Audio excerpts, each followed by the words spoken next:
stessa passione. Pronto, eccoci, siamo No, in ma diretta. ci siamo. No, ci siamo, no. Non è che siamo scappati. No, perché qua manca la nostra sigla, come facciamo adesso? Settimana prossima. Però l'abbiamo fatta a livello fatta. video, quindi in Molto qualche carina. modo. No, è carina, molto, mi piace. Allora, il mortificatore, ovvero sia Gabriele Borzillo. Ciao, buongiorno. Buongiorno. Mister Controcampo, ovvero sia Controcalcio, scusami, che mi è venuto in mente Controcampo perché sì. guardando Mediaset, Mister Controcalcio, ovvero sia Fulvio Floridia. Benissimo. Giusto, perché sappiamo che Giusto. sbagliano molto questo cognome. No, assolutamente. Trasmissione?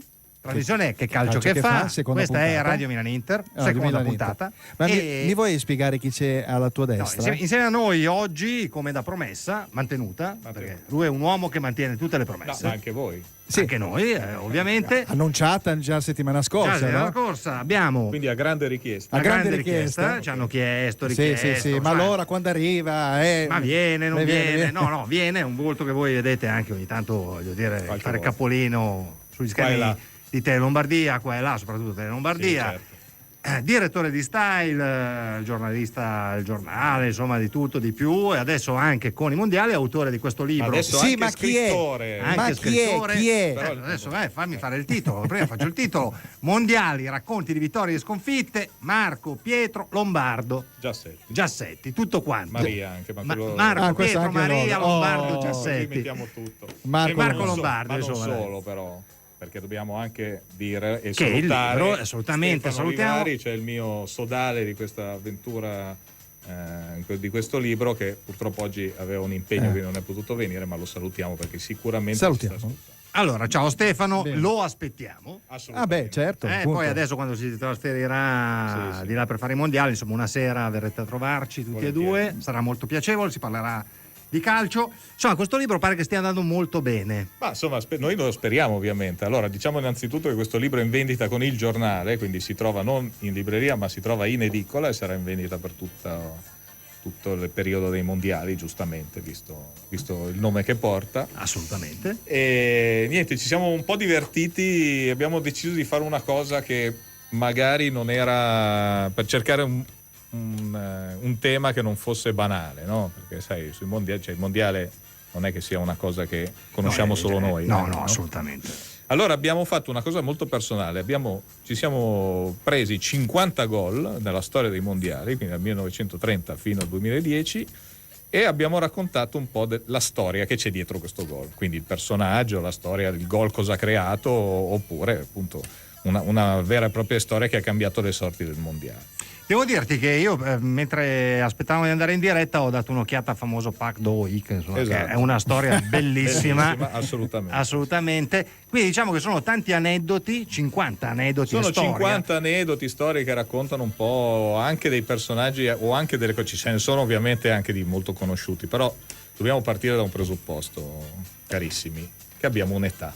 No? Sì. Allora noi ci siamo medesimati dicendo ok, per esempio il gol di Tardelli, quello, no? L'urlo di Tardelli noi lo conosciamo a memoria. Ultra trito, ritrito. Bravissimo. No, Ma purtroppo per noi sono passati 32 anni da allora. Non mi devi dire così. No, esatto. Passato Per qualche cui anno. Sì, ma c'è io- una generazione di persone viventi che l'urlo di Tardelli l'ha visto sì magari in televisione, ma magari non se lo ricorda. E non lo ha vissuto dal E non vivo, l'ha vissuto. Noi, come dire, io ricordo nella privazione il mio primo ricordo triste, il primo ricordo diciamo come dire vissuto intensamente è stato il 70, la finale Brasile-Italia. Anch'io. Esatto, Sì. 4-1, Pianto. come ci hanno spazzolato e ho pianto come una fontana. Io sono un po' più vecchio di voi due, però le abbiamo vissute insieme, Esatto. proprio una cosa tragica. Però io me lo quindi, ricordo bene, purtroppo, o per fortuna per loro, c'è chi non sa di che cosa stiamo parlando, insomma. No, magari ha visto qualche film, qualche cosina in sì, cineteca. Beh, è un gol molto riproposto,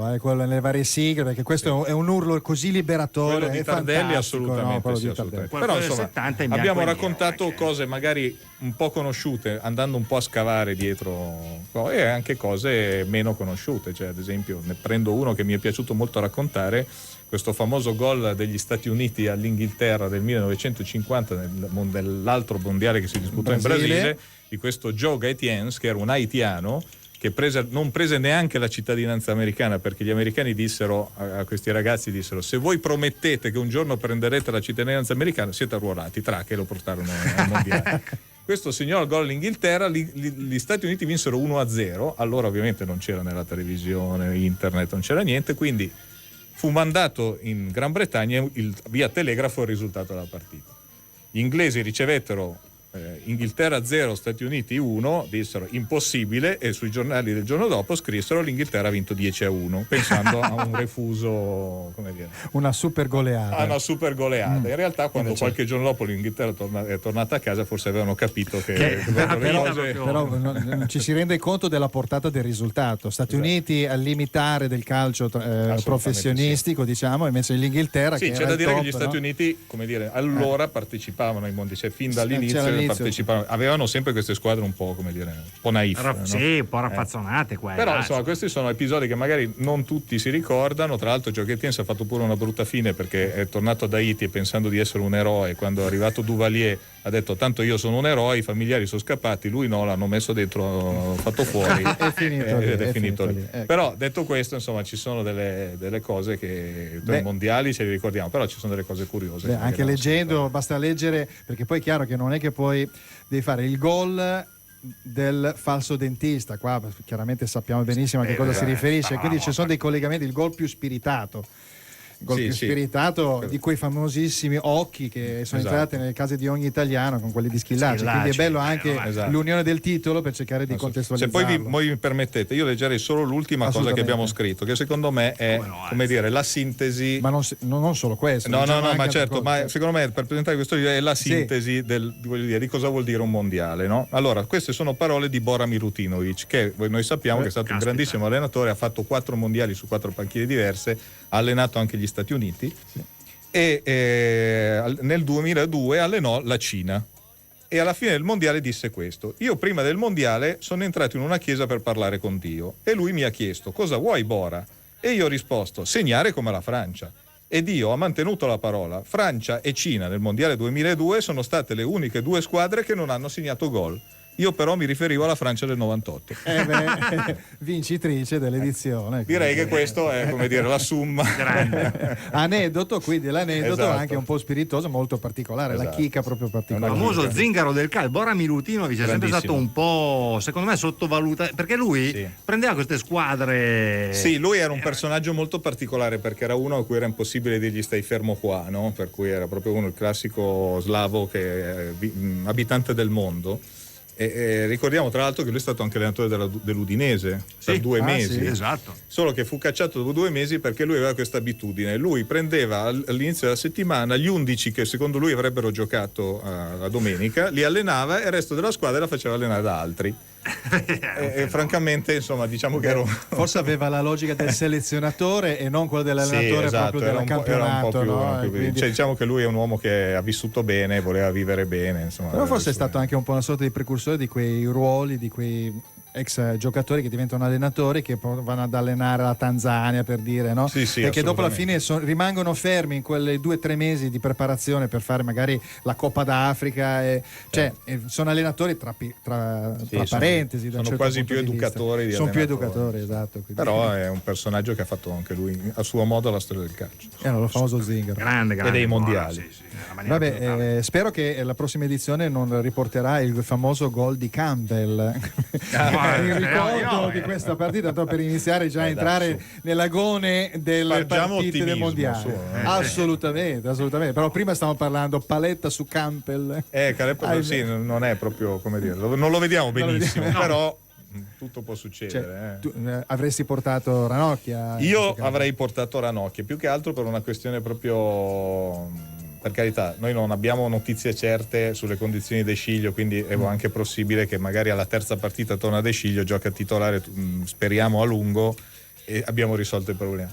Certamente la situazione è questa: Paletta purtroppo si è dimostrato leggermente inadeguato, diciamo, in questa partita. Chiellini a sinistra ha giocato male, quindi evidentemente cosa che lui sapeva invece fare bene, cioè giocare a sinistra, invece nasce così, ma si vede che ormai abituato a giocare a centro si è ritrovato un po' in difficoltà, quindi non torna De Sciglio, rimetti Chiellini perché non hai un altro centrale da mettere, rimetti Chiellini al centro e a sinistra chi ci sta? Punto di domanda. Invece Chiellini, che comunque una seconda partita a sinistra la può fare tranquillamente, al posto di Paletto ci faccio giocare Ranocchia, che quantomeno un po' più di sicurezza. Anche perché poi comunque hai degli uomini sulle fasce, lo stesso Darmian. Adesso non so se Darmian anche è solo destro, Sì, Darmian gioca di solito a destra. Lui è nato come centrale, ma gioca di solito a destra. Sì. Gioca a destra. Però come insegnano i mondiali, all'inizio noi siamo qua a dire tante cose, poi cambia tutto. Assolutamente. Certo che scusami, prego. No, voglio dire, certo che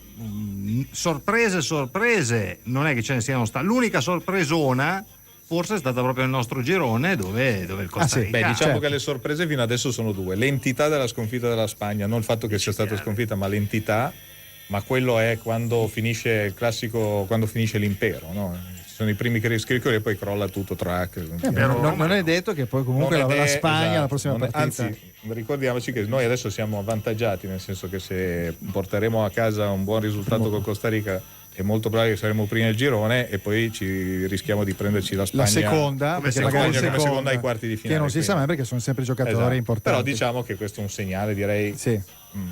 Molti hanno detto: non si può dire che la Spagna è in crisi perché ha portato due squadre in finale di Champions League. È vero, però Real Madrid non rappresenta proprio la Spagna. Non è proprio, esatto. L'Atletico Madrid è una squadra sorpresa, la vera ossatura è quella del Barcellona, che quest'anno effettivamente ha fatto male. E l'altra sorpresa sicuramente l'Uruguay. Sì, perché l'Uruguay io la davo addirittura possibile vincitore del mondiale, per cui vista così, però squadra sudamericana, quindi chiaramente c'è un maggiore vantaggio da quel punto di vista proprio climatico, di squadre che riescono di adattarsi maggiormente rispetto agli europei. Mi sembra che gli europei invece si stiano comportando molto bene nonostante le canicole, no? Devo dirti che sono stato stupito in positivo dall'Olanda, che se corre così per tutto il mondiale non credo che ci sia proprio non ce n'è per nessuno se giocano in quel modo lì. Però, scusami, il problema è poi se vanno tutto il tempo. Era quella disposizione che ha preso il secondo gol alla Spagna proprio cioè non puoi lasciare Robben con quelle praterie. Comunque, no? Ricordiamoci che i mondiali si giocano in due tappe. Sì, assolutamente. Certo. No? Perché dai gironi alla fase poi finale cambia tutto, la questione psicologica anche, 82 docet. Certo, noi abbiamo fatto un girone terribile. Vorrei rientrare nel discorso un po' della nazionale italiana, no? Prima di avventurarci sulle prestazioni dei singoli, no? Abbiamo detto che facciamo un piccolo giochetto a tre, di vedere un attimo come abbiamo visto il migliore e il peggiore, poi li decliniamo l'uno per uno, no? Ma ieri ho sentito una trasmissione della RAI degli opinionisti che dicevano: ma adesso la seconda partita ci sarà grande turnover, e io sono rimasto scioccato, perché il turnover può essere valido magari in un paio di elementi, però cosa pensate in una partita del genere, che noi andiamo a 6 punti, se battiamo la Costa Rica all'ultima partita è veramente un turnover, come del resto la regalia nei confronti del Brasile è fatta apposta così, perché la prossima partita il Brasile vince, va a 6, fa riposare tutti e si ripresenta alle eliminatorie successive in modo differente. Come la pensate? Quindi credo sì, onestamente la prossima bisogna giocarla con un po' più di cattiveria e io credo che la consapevolezza in se stessi poi si acquisisca con i risultati. Cambieresti proprio dei giocatori? Non cambierei nessuno, cioè a parte Paletta. Però gli altri li farei giocare, anche il fatto che non ci sia Buffon è il modulo, però l'unica cosa è che bisogna valutare anche gli avversari, no? Sicuramente la Costa Rica non gioca come l'Inghilterra. Noi con l'Inghilterra siamo stati bravi perché li abbiamo, come dire, saturati a centrocampo. Abbiamo saturati a centrocampo, abbiamo passato molto, tenuto la palla, li abbiamo fatti correre a vuoto e li abbiamo colpiti quando si doveva. Con la Costa Rica difficilmente fa una cosa del genere, perché sarà la Costa Rica che tenderà probabilmente a chiudersi per ripartire, anche perché ha dei giocatori davanti fenomenali. Molto molto veloce, ma la Costa Rica oltretutto, che sarebbe poi il nostro la squadra materasso, diciamo, del girone, e nel girone degli Stati Uniti è arrivata seconda, è arrivata davanti all'Honduras, è arrivata davanti al Messico, è arrivata a pelo con gli Stati Uniti, quindi non è una squadraccia da buttare, cioè, perché se no sembra poi magari finisce che facciamo 1-1 con la Costa Rica e tutti quanti il nostro snobismo internazionale è fenomenale, cioè noi siamo ancora quelli del campionato più bello del mondo di testa, no? Incontriamo una squadra in Europa, si incontra una squadra, non so, di una nazione del Portogallo e Sì, vabbè, ma Portogallo. Non so, per esempio il Galatasaray, esatto, per dirne una, così e tanto quindi per anche andare a livello sfrucugliare. delle nazionali noi consideriamo Costa Rica che è un paese, la Costa Rica che è un paese piccolo, però un paese dove uno su due gioca a pallone, quindi insomma non è che... No, ma ti ripeto, cioè lì loro sono arrivati proprio a un'incollatura dagli Stati Uniti e davanti all'Honduras che ieri sera non ha giocato malissimo, ha dei limiti evidenti, Sì. però fino al 45 insomma la Francia non è che a me non ha impressionato la Francia ieri sera, ti dico la verità. No, però la differenza in campo era tale che... Prima o dopo?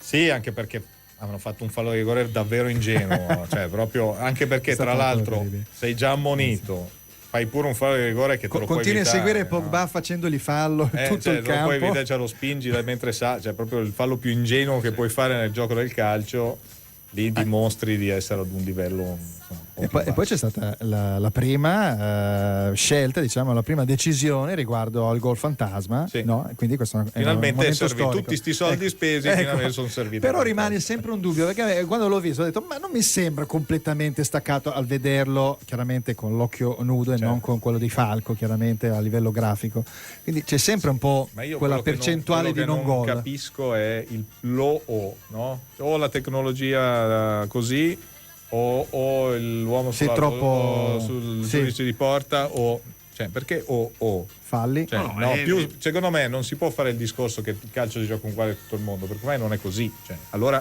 date gli stessi soldi in tutto il mondo, non è così, quindi siccome ci sono in ballo tanti soldi ormai ci deve essere una garanzia, cioè l'idea adesso che siccome Blatter si deve fare rieleggere, allora adesso tira fuori, però l'idea che un allenatore 2 volte in una partita possa dire all'arbitro scusa rivediamo sta roba qua, non è sbagliata. No, assolutamente, anzi, voglio dire, per carità, è una cosa assolutamente corretta. Non mi piace la grafica di questo gol non gol, mi sembra quella del Commodore 64, molto semplice. Cioè mi sembrano quelle robe, i primi giochini elettronici che c'erano, bim bum bim bam. Parlando di Blatter, si tira fuori la notiziola chiaramente legata alla famosa partita del rigore dato al Brasile, no? È stato interpellato, notizia la riportiamo, ma è vecchia, no? Dice il rigore su Fred, netto.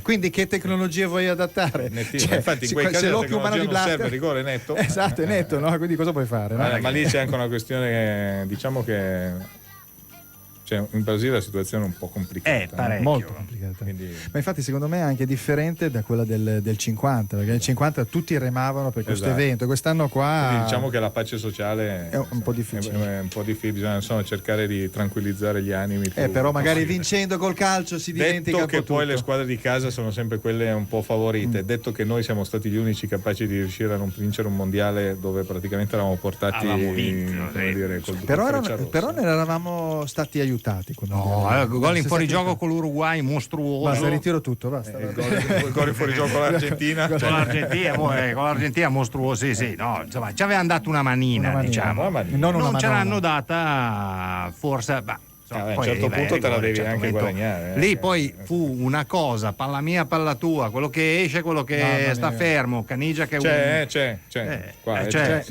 Quella roba lì è una roba potevamo mancare. Che non c'era Byron Moreno che tenesse, quello lì non. Sì, ma lì era vicino che aveva fatto su un macello, Baggio, Viale, aveva fatto su perché aveva cambiato formazione, dopo aveva portato tutti in carrozza, poi nella semifinale ha cambiato formazione. Sì, vabbè, lì fu una serie di cose. Strano e peccato soprattutto perché quella era una bella squadra, una bella Italia. Che arrivava dall'Under 21. Aveva tutto. Ma poi aveva anche tutto, aveva un giocatore potente come era Vialli, Carnevale che è un giocatore di movimento, poi c'era l'esplosione di Schillaci e poi c'era Baggio. Poi avevi anche una difesa, c'era Bergomi, Baresi, c'era Ferri, avevi una gran difesa. Infatti prese solo fino alla semifinale, non aveva preso no, assolutamente. Poi prese quel gol disgraziato. Quella fu un'annata, furono un paio d'anni in cui Zenga sulle palle, io mi ricordo ad esempio la Coppa dei Campioni giocata con Trapattoni in panchina col Malmö. Zenga nelle uscite aveva sempre ogni tanto lì abbiamo preso il gol sulla palla alta, esatto, Dalin che segnò con Zenga che uscì così. Era il suo tallone d'Achille. Dai. Vabbè, dai, lasciamo perdere. Vabbè, Senti, voi non so, abbiamo sempre qualche contributo musicale quindi da inserire, no? Abbiamo parlato di Costa Rica, abbiamo parlato di Honduras, sai che abbiamo scelto quale contributo mettere, decidi tu quale vuoi mettere. No, io volevo, perché ieri sera è successa una cosa, secondo me, devastante, demenziale, proprio nel 2014, improponibile a qualunque latitudine, e cioè l'impianto stereo dello stadio di San Paolo, dove giocavano Honduras e Francia, non funzionava, e quindi tendenzialmente non si sono sentiti gli inni prima, perché uno va al mondiale, certo, e si ascolta l'inno prima della partita, no? Che mi sembra. Quindi volevo far ascoltare a chi è a casa, a chi ci sta seguendo. Tutte e due? Beh, insomma, io la Marsiglia, a me i francesi, io non è che francesi però l'inno è bellissimo, e quindi volevo far sentire l'inno dell'Honduras, perché l'inno dell'Honduras quante volte ci capita lì. Questo è intanto della Francia, dai, tanto. Sì. Pomposo, dai. Non è quello proprio che mandano proprio sui campi di calcio, parte da lontano. Questo è quello originale. È originale. D'altro canto i francesi sono francesi, come ho detto ultimamente a una francese pensando che fosse di un'altra. È vero, ha un inizio sì, ridondante, parte da lontano, arrivano, pompano.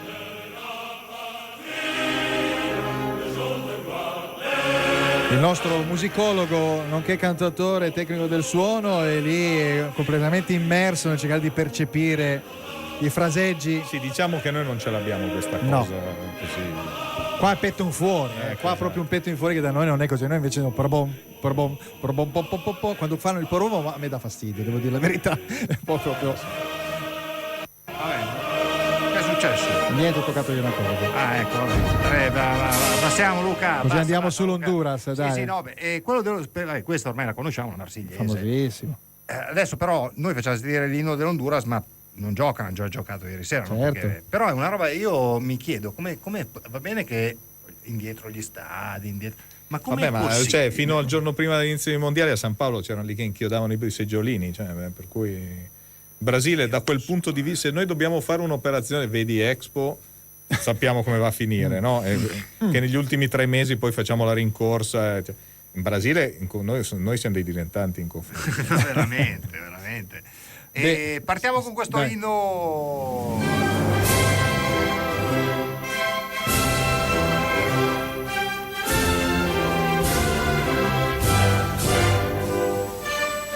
È un mix molto ridondante, però, solenne, solenne, esatto.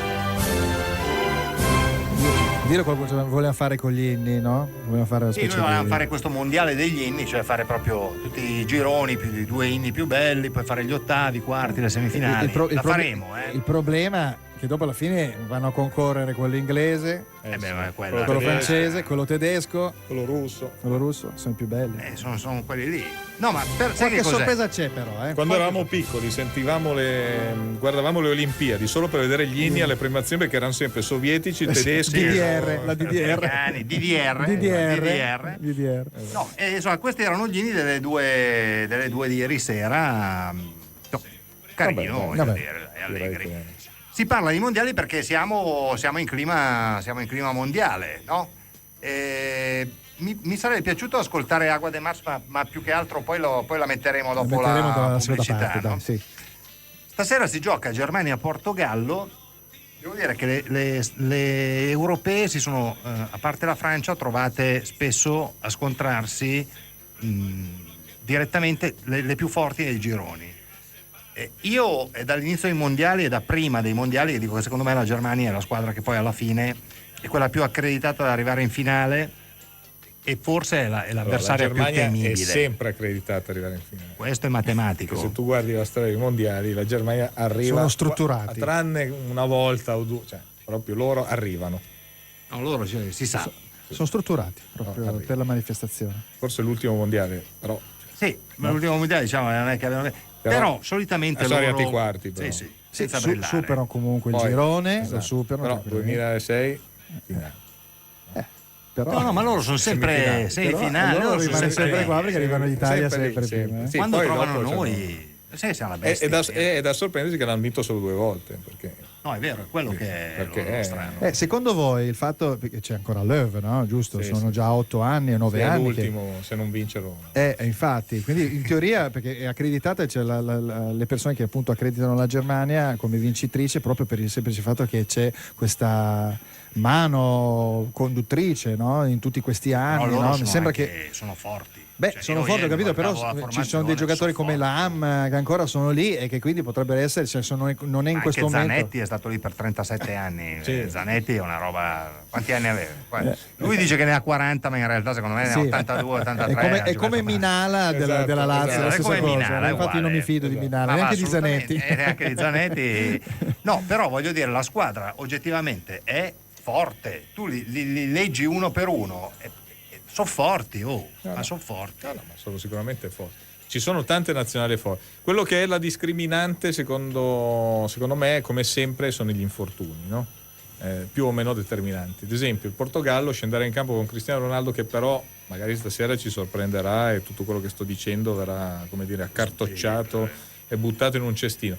Però la finale di Champions League Ronaldo non ha giocato bene e si vede che è, come dire, ha questo infortunio che lo condiziona, no? Comincia un po' a scricchiolare anche lui, esatto. Del resto. Per cui gli infortuni pre-mondiale e durante il mondiale sono quelli che di solito cambiano. Noi abbiamo perso Montolivo, che è un giocatore importante, però insomma, diciamo, se facciamo 3 fasce, ci sono importantissimo, importante e pazienza, secondo me è mezzo, ecco, no? Secondo voi avrebbe giocato Montolivo con magari un'esplosione di Verratti e l'impostazione? Non avrebbe giocato Verratti. Non avrebbe giocato Verratti, però forse non sarebbe neanche andato ai mondiali.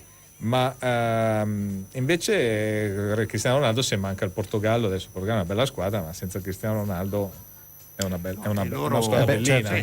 Poi è sempre il loro modo di giocare. La Germania ha perso Royce, che è un giocatore bravo, importante, però ne è sostituibile, ecco. C'è da questo da valutare, insomma, che ci sono alcune cose che succedono subito prima dei mondiali, le stagioni il caso appunto, anche la stessa Spagna, appunto, a quel punto lì in fin dei conti sono arrivati così cotti. Esatto, perché quando poi arrivi dopo una stagione come quelle che fanno i giocatori più importanti, è chiaro che comunque arrivi con la lingua un po' fuori. Bene, allora Luca, ma siamo in tempo di pubblicità, vero? Allora, prima di andare in pubblicità, ovviamente ricordiamo un paio di cose. Se avete voglia di chiamarci, ma vista l'ora ho dei dubbi seri, perché ovviamente la gente non è. Comunque 0239656565. Se invece volete mandarci dei messaggi, quello è già più facile, magari di nascosto. Tu te lo ricordi, però io non lo ricordo mai, l'SMS 392 8263 444. Insieme a Marco parleremo ancora di mondiali, racconti di vittorie e sconfitte, parleremo di mondiali che si stanno giocando adesso. Parleremo un po' di calciomercato, Marco, perché tu un po' sul pezzo ci sei, quindi parleremo anche un pochino di calciomercato, parleremo soprattutto 10 minuti, li dedicheremo insomma a Italia-Inghilterra dopo la pubblicità. Radio Milan Inter. Radio Milan Inter. Radio Milan Inter. Colori diversi. Stessa passione. Qual è il modo migliore per far conoscere la vostra attività? La pubblicità. Ma va fatta in modo efficace, con coraggio e la giusta creatività. Radio Milan Inter vi offre la possibilità di ottenere dei risultati concreti seguendovi e ideando strategie che vi facciano crescere. Come fare pubblicità su Radio Milan Inter? Chiamalo 02 6708 6708 e chiedi informazioni. 02 6708 6708 02 6708 6708. Niente. Cavolo. Hai sentito? Cosa? Come dei passi. Te l'avevo detto di mettere i ricambi originali. Ma sono cari! Giusto? Sbagliato. Ricambi originali al miglior prezzo e garanzia sugli interventi. Meglio portarla in un'officina Opel. Info sulla mia Opel.it. Presentandoti a nome di Radio Milan Inter, fino al 30 giugno 2014 puoi usufruire del cambio olio e filtro olio a soli €89 per motori diesel e a soli €59 per motori benzina. Da Lambro Car, concessionaria Opel a Cologno Monzese, Sesto San Giovanni, Vimercate. Sapete, un filosofo una volta scrisse: viviamo solo per scoprire nuova bellezza. Tutto il resto è una forma d'attesa. Oggi l'attesa è finita. Tutta la bellezza del mondo, adesso in un unico punto. Nasce BMW Serie 4 Gran Coupé. Bellezza elevata alla potenza. L'auto che unisce la sportività di una coupé con l'eleganza confortevole di una 4 porte. Venite a scoprirla dal 21 giugno in tutte le concessionarie BMW. Dai che ci siamo quasi.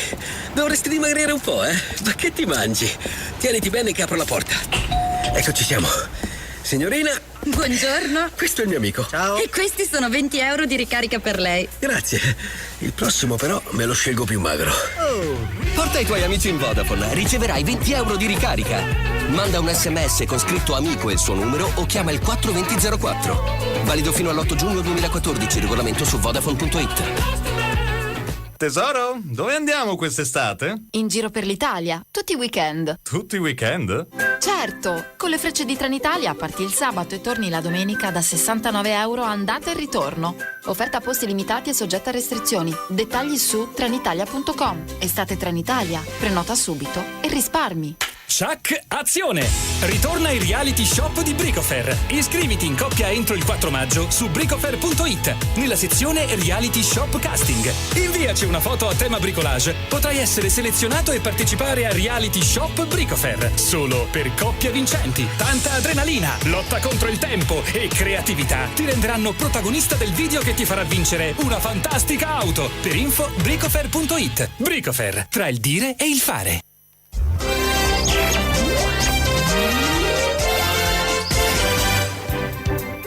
Buona giornata da Fabrizio. Condò ha confessato nella notte l'omicidio della moglie e dei 2 figli a Motta Visconti nel milanese. Voglio il massimo della pena, ha detto agli inquirenti Carlo Lissi, il movente, una passione per una collega di lavoro. Sentiamo Nicola De Muro. Alle 3 del mattino i PM di Pavia firmano il provvedimento di fermo. L'interrogatorio è appena finito. Carlo Lissi ha confessato di aver ucciso la moglie e i 2 figli nella loro villa di Motta Visconti, un centro alle porte di Milano. Sabato sera deve ancora albeggiare quando viene tradotto nel carcere di Pavia. Il comandante provinciale dei Carabinieri Maurizio Stefanizzi riavvolge il nastro della lunga notte. È crollato e con la testa tra le mani ha detto voglio il massimo della pena. Una passione extraconiugale neppure corrisposta, il movente di una strage atroce che ha angosciato persino gli investigatori. Questa sua particolare affezione per una collega di lavoro. Prima ha colpito con un coltello alle spalle Cristina Omes, 38 anni, poi Giulia di 5 anni e Gabriele di appena 20 mesi. Una serata finita in un pub a vedere Italia-Inghilterra con un amico, lasciando l'arma del delitto in un tombino e il massacro alle spalle. 5 mesi e mezzo dopo il grave incidente sugli sci, Michael Schumacher è uscito dal coma. Ne dà notizia la portavoce dell'ex campione tedesco Sabine Kemm, ufficializzando che Schumi ha lasciato l'ospedale di Grenoble per iniziare il lungo periodo di riabilitazione. Resta al centro del dibattito politico l'apertura di Beppe Grillo ad un confronto con Matteo Renzi sulle riforme. Né patti segreti né giochini strani, avverte il Premier, che si dice ottimista sulla tenuta dell'accordo con Forza Italia. Ancora difficile la circolazione a Roma dopo i nubifragi di ieri e della notte, mentre i disagi per il maltempo improvviso colpiscono anche altrove. Le difficoltà maggiori in queste ore nel nord della Sardegna. Stefano Rita. Allagamenti, alberi caduti e centinaia di chiamate ai vigili del fuoco per il nubifragio che si è abbattuto su Roma. Le bombe d'acqua sono state 2, una ieri pomeriggio, l'altra nella notte. Le criticità maggiori nella zona sud della capitale, tratti della metro in tilt stamane e numerose strade chiuse. L'allerta della protezione civile prosegue almeno fino a domani. Ancora temporali al centro-sud, prevede Pamela Turchiarulo, Osservatorio Meteo di Milano. Oggi e almeno in parte domani dei rovesci e dei temporali anche di notevole intensità potranno interessare soprattutto il centro-sud della penisola. Per gli allagamenti in Sardegna decine di persone sono salite sui tetti a Santa Teresa di Gallura, in azione elicotteri per trarle in salvo. Traffico in tilt inoltre nel Casertano, dove il nubifragio si è scatenato stamane. Forti disagi infine nel nord del Barese. Si è pentito Rosario Pariante, boss dell'omonimo clan attivo a Napoli, tra i fondatori del clan di Lauro, poi schieratosi con gli scissionisti nella faida di Scampia. Pariante è in carcere dal 2007, condannato all'ergastolo. Ed è tutto, grazie per l'ascolto e buona giornata.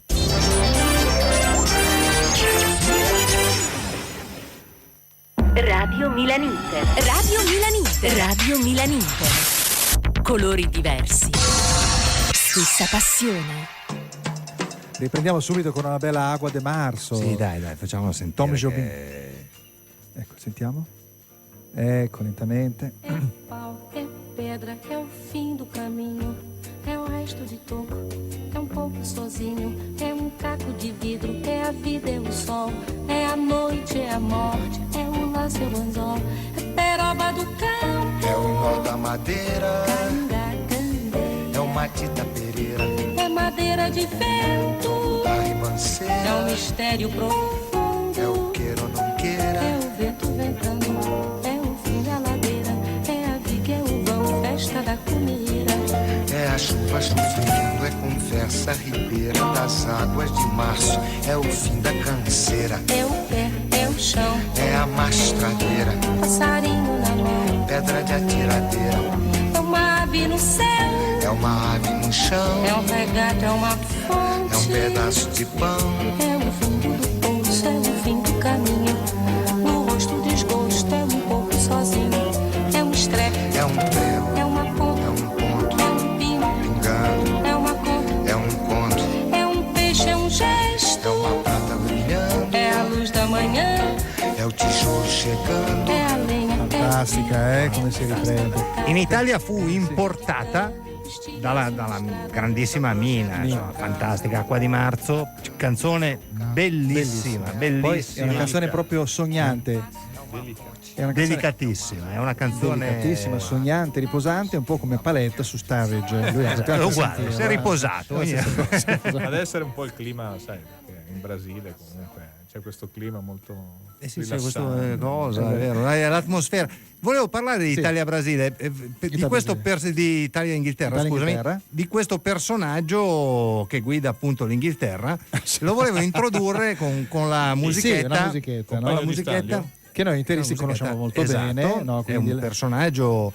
No, perché sai, lui andò via all'epoca dall'Inter perché lo chiamò il Blackburn Rovers. Certo. E come si fa a dire di no? Però a dire di no al Blackburn non so, Rovers? tu lavori a Radio Milan Inter, ti chiama, non so, Radio RTL, faccio per dire.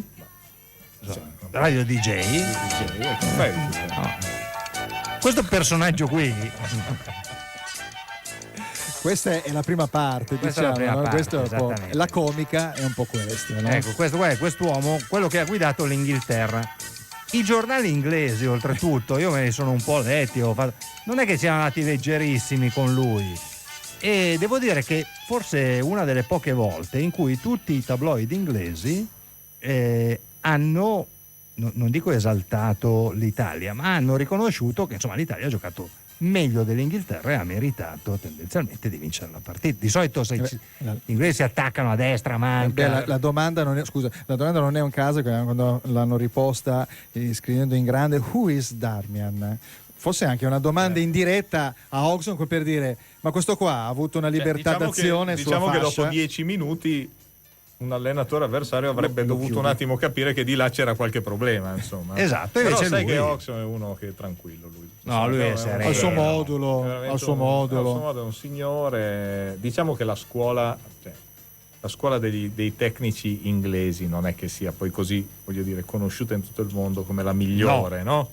E non è un caso che al di là di Alex Ferguson, che però è scozzese tra l'altro, esatto, che ha dominato 25 anni, gli ultimi 20 dei 25 che ha fatto come allenatore dello United.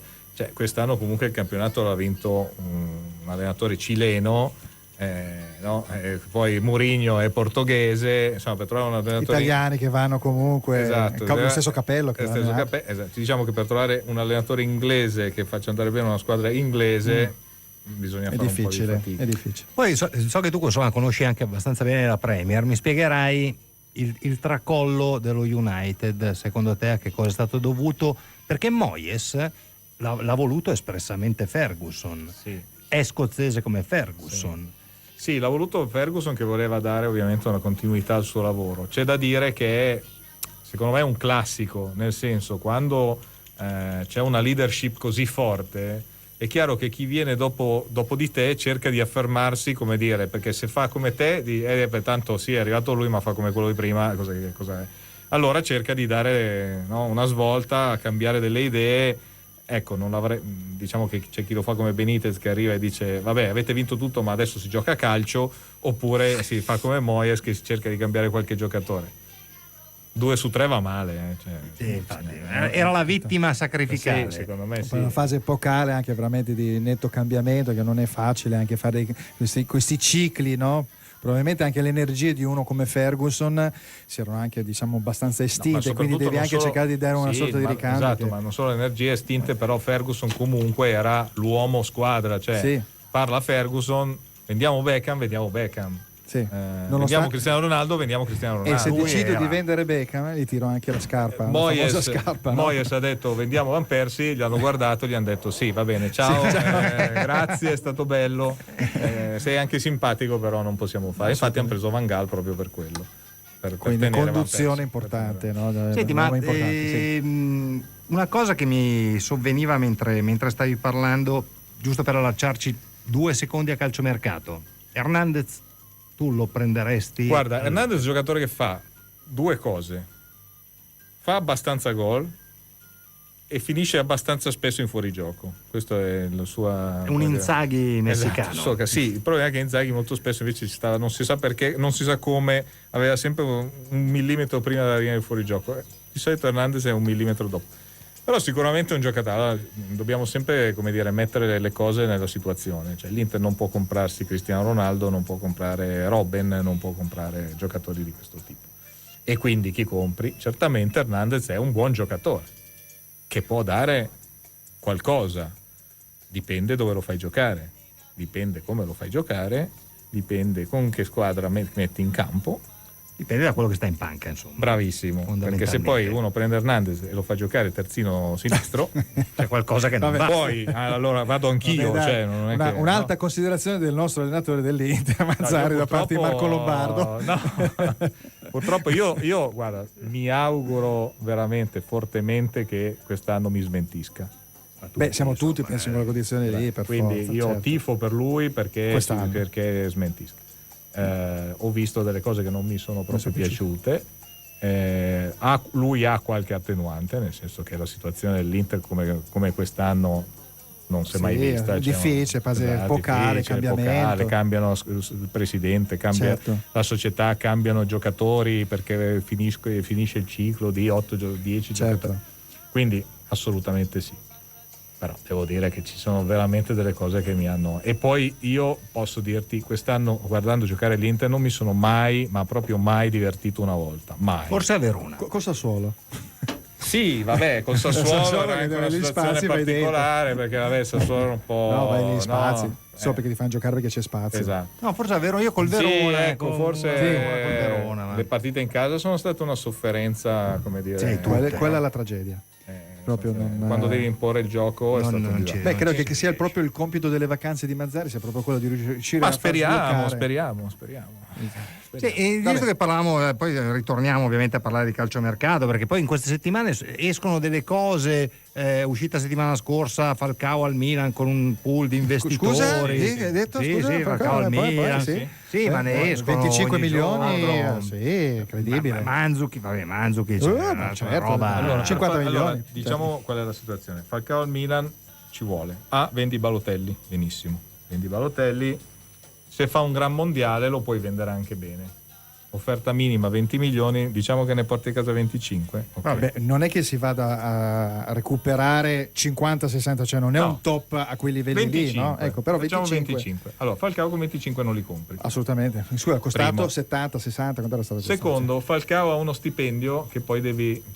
a differenza di altri giocatori che ci è stato detto, e noi dobbiamo assolutamente crederci, che per venire a giocare al Milan si sono autoridotti lo stipendio. Io poi quando incontro il primo giocatore che incontro che si autoriduce lo stipendio, io complimenti bravo, stringo, perfetto, esatto. Sì. No?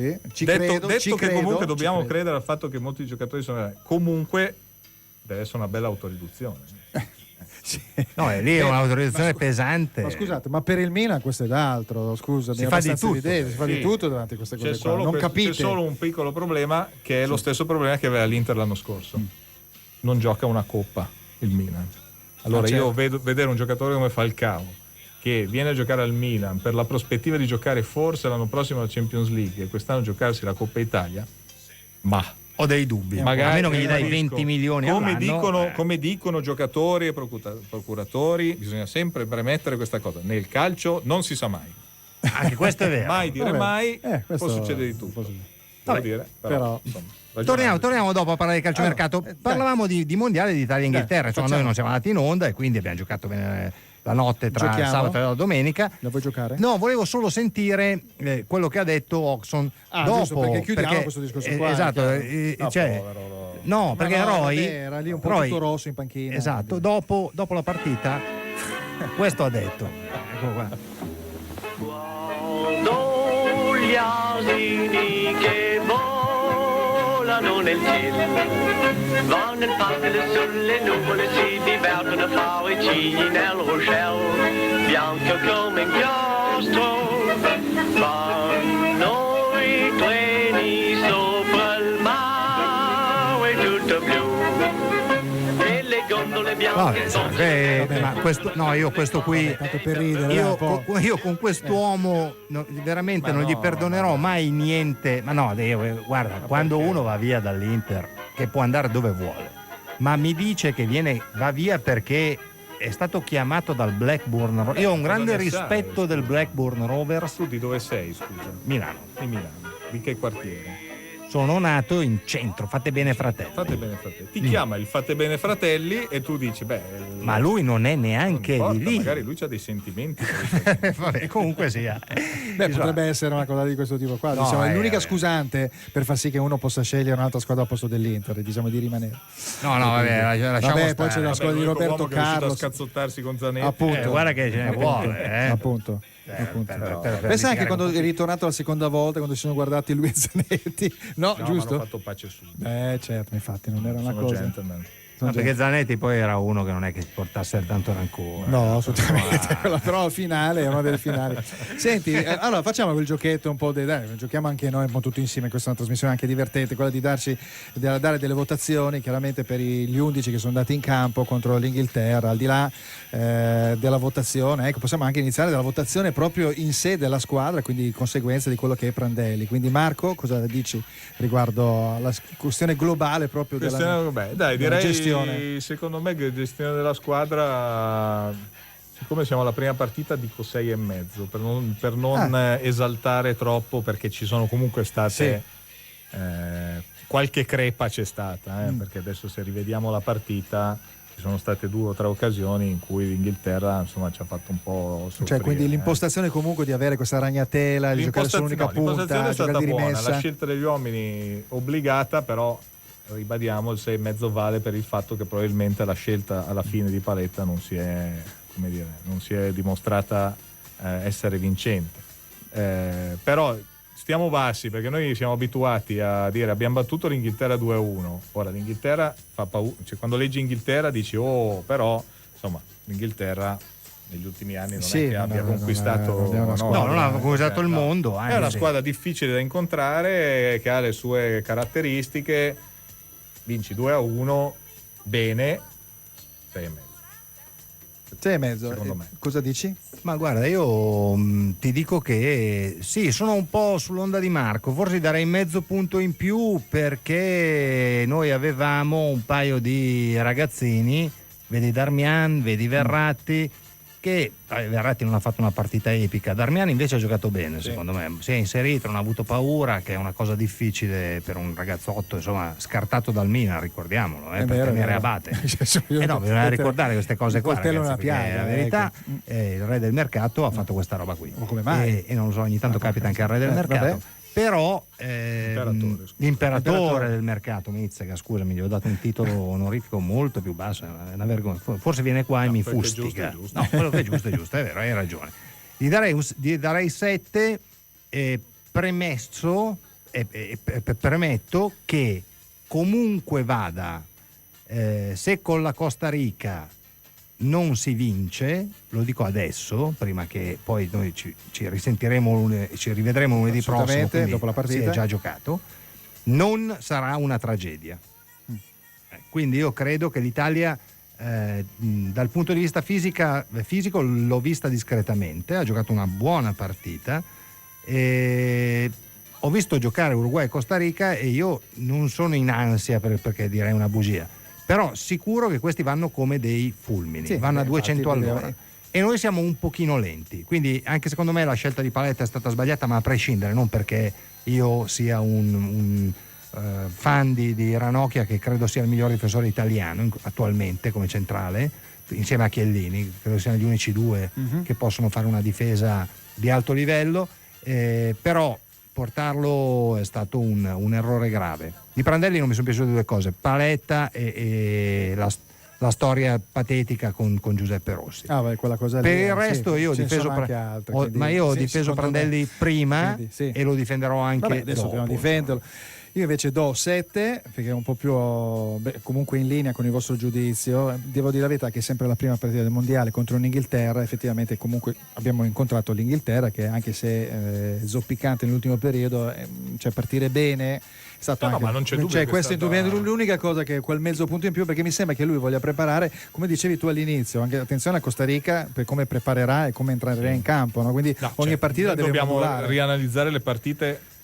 L'emozione, il successo ci porta a esaltarci, ed è giusto che sia così. Dopodiché, siccome dobbiamo fare anche un lavoro, come dire, più professionale, tra virgolette, dobbiamo andare ad analizzare le partite per quel che sono, e dobbiamo ricordarci che nella prima mezz'ora abbiamo ballato parecchio. Sono arrivati al tiro più volte loro, no? Per cui, come dire, bisogna un attimo vagliare le cose. Siamo stati bravi a gestire la palla, a recuperare, abbiamo un Pirlo in condizioni straordinarie, per fortuna. Balotelli ha giocato bene perché ha fatto quello che gli è stato chiesto di fare, non quello che vuole lui. Candreva ha iniziato così, poi è stato determinante, quindi ci sono delle note positivissime, ci sono state anche delle note negative, bisogna dirlo. Assolutamente, perché poi magari va a finire che se non quel modulo, quello schema, diciamo, del calcio d'angolo non va in porto, siamo ancora lì a 0-0 alla fine del primo tempo, quindi Vi faccio una domanda veloce. Sì, prego, vai. Buffon Buffon, cioè va recuperato per forza? Ma è la votazione, scusa, di Sirico questa, automaticamente. Buffon è un giocatore determinante per lo spogliatoio in questa nazionale, ed è comunque una garanzia, non c'è dubbio. Certamente Sirigu ha dimostrato di essere attualmente il degno erede di molto Buffon. Attento, è stato molto attento e molto bravo, quindi io direi che lì, secondo me, non dico non ci perdi, non ci guadagni, però è un cambio in cui vai abbastanza alla pari in questo momento, cioè mentre 4 anni fa Buffon, Marchetti non lo è stato, la differenza è stata, purtroppo si è vista sul campo. In questo momento Buffon Sirigu è una differenza che quasi non ti accorgi. Quindi un voto a Sirigu? 7? 7, siamo sul 7? Sì, 7 abbondante. Andiamo sul Darmian. Darmian è una sorpresa per molti che non lo hanno visto giocare quest'anno, insomma. Quest'anno è esploso la buona stagione del Torino, dipende anche dalla buona stagione di Darmian. È un grave errore del Milan, capita, voglio dire, adesso noi pigliamo un po' in giro perché è giusto che sia così, no? Perché ci sta, però ogni tanto capita, come è stato anche tutto sommato per l'Inter, forse dar via destro così molto facilmente.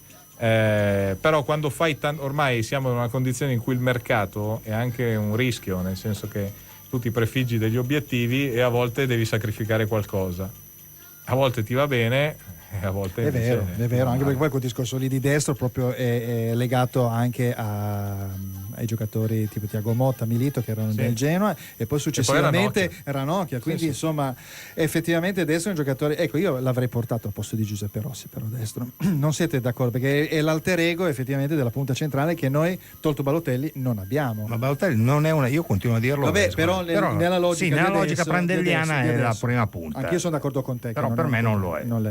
Ma fino a cioè, voglio dire, io capisco che poi bisogna criticare Prandelli, perché lo sport nazionale è criticare chi va a allenare l'Italia. Non parliamo più. No, ma è giusto, ma siamo riusciti a criticare Trapattoni. Io di Trapattoni ho una stima infinita. Assolutamente. Per cui quando un paese riesce a criticare Trapattoni, che viene buttato fuori da un mondiale, da un arbitraggio vergognoso di uno che dopo un po' viene arrestato dopo qualche anno per traffico internazionale di cocaina. Scusami, ti interrompo un attimo velocemente sul discorso di Trapattoni, di tutta la carriera di Trapattoni, quando lui ha vinto in tutte le latitudini, no? Bene o male, molti campionati, e gli dicono guarda, però a Cagliari ha fatto male. Io ti dico una cosa, Trapattoni è stato cacciato a nazionale non tanto per Moreno, ma per l'acqua santa. Tu dici? Sì. Per l'acqua santa che buttava prima delle... Secondo me sì, perché ha dato, come dire, era diventato un po' suo malgrado, non per colpa sua, no? Ma per la situazione. Era diventato un po' una cosa tipo macchietta, no? Si può avere, no? per lui che era uno che aveva vinto Esatto. senza Cioè, problemi tu hai in Germania. il grande no? Giovanni Trapattoni che vince in allena la Germania. nazionale. Vince, arriva alla nazionale, arriva al mondiale e lì che cosparge l'acqua santa da... lui aveva... È in linea col personaggio. È in lui linea col personaggio, però secondo così. me quella cosa lì sì, l'ha un po', ha dato un po' una l'ha svolta abbassato. un po' caricaturale al personaggio che alla fine gli ha nociuto, insomma. Sì, infatti poi lui va via da lì. Comunque anche con l'Irlanda, voglio dire, ha fatto più che bene, insomma, lui, Giovanni non si discute. E Darmian 7,5, mi piace, sì, il ragazzo è anche giovane, a me è piaciuto proprio sì, tanto. uno dei lui. migliori. Sì, assolutamente. La coppia centrale Barzagli e Paletti, non riesco a pronunciarlo perché ti guardo. Barzagli poveraccio ha dovuto fare gli straordinari perché ha giocato per due. Perché Barzagli si è trovato in una situazione in cui hanno giocato male il suo compagno di ruolo, Chiellini che non ha giocato bene e quindi gli ha dato anche scarsa copertura da quella parte, e anche De Rossi che era davanti a loro non ha giocato bene. La prima parte specie, La prima parte infatti, non ha giocato vero, bene, quindi è vero. Barzagli si è trovato, come dire, allora quindi un 6,5 o un 7? Esatto. Sì, io gli darei anche 7 a Barzagli. Un 7 a Barzagli. Sì, assolutamente, Ok. per gli stessi Sì, perché poi lui va in occasione del gol, va su Rooney, giusto? Io gli darei 9, Però perché poveretto, siccome ha giocato per due, gli darei Sì. 9 perché gli darei 7. dopo devi dividere in due, No, 7 a lui e poi gli sommerei anche il voto di Paletta che è 2, per cui 7 e 2 fa 9. Cioè io veramente... Allora diamogli 14. No, però attenzione, No, c'è il gol di- Paletta non è giudicato. Devi dare 9, giusto? Paletta ingiudicabile, No, gli hai non già è dato giudicare. 2. Ma non è che non puoi dare un voto, poverino, probabilmente anche perché poi è ingiusto. Devo dirti la verità che lui... No, ma non si può adesso massacrare. Esatto, No, ha giocato un buon è un campionato, ha giocato un gran bel campionato. È un buon giocatore, È un ha buon giocato giocatore. un buon campionato, buon. Non è un fenomeno. È nella categoria dei buoni. Buon giocatore. Però questo la dice Non proprio è Costa anche- Curta, anche- Franco Baresi. Io mi incavolo sempre con gli interisti, no? Essendo interista, gli interisti che dicono però Ranocchia ha sbagliato con la palla, Ranocchia di qua di là, Ranocchia, prendiamone un altro. Vai a prendere un altro. Io dico vai a prendere un altro. Questo vuol dire che non c'è più Astori, giusto? Altri giocatori sono andati a prendere un naturalizzato, Paletta, quindi la dice lunga sul fatto che alla fine quelli che sono stati portati lì, eccetto questa scelta strana